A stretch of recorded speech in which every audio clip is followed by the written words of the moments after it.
మామిడికాయ పులిహోర చేసుకుందామండి. టేస్టీగా పుల్లపుల్లగా యమ్మీ యమ్మీ టేస్టీతో ఉంటుంది మామిడికాయ పులిహోర. నేను ఇక్కడ 2 మామిడికాయలు తీసుకున్నానండి. ఇవి తరిగి పెట్టుకోండి, లేకపోతే చిన్న చిన్న ముక్కలుగా కట్ చేసి పెట్టుకోండి. వేరుశనగ గుళ్ళు వేయించుకోండి. మామిడికాయ ముక్కలు కట్ చేసి పెట్టుకోవాలండి.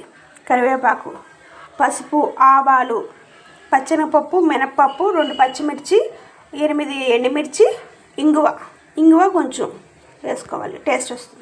బాగా కాగినాక ఇప్పుడు తాలింపు వేసేసుకోండి.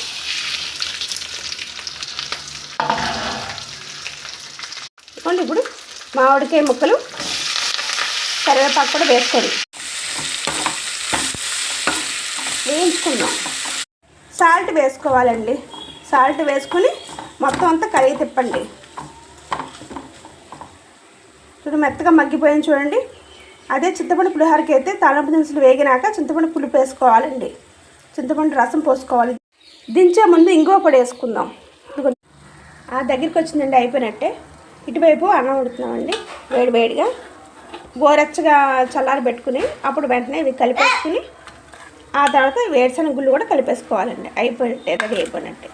అన్నం గోరువెచ్చగా ఆరబెట్టుకున్నామండి. ఇదిగోండి, ఇది కలుపుకోవడమే.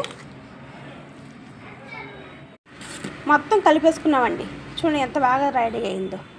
మామిడికాయ పులిహోర రెడీ అయిపోయిందండి. వేరుశనగ గుళ్ళు వేసుకోవాలండి.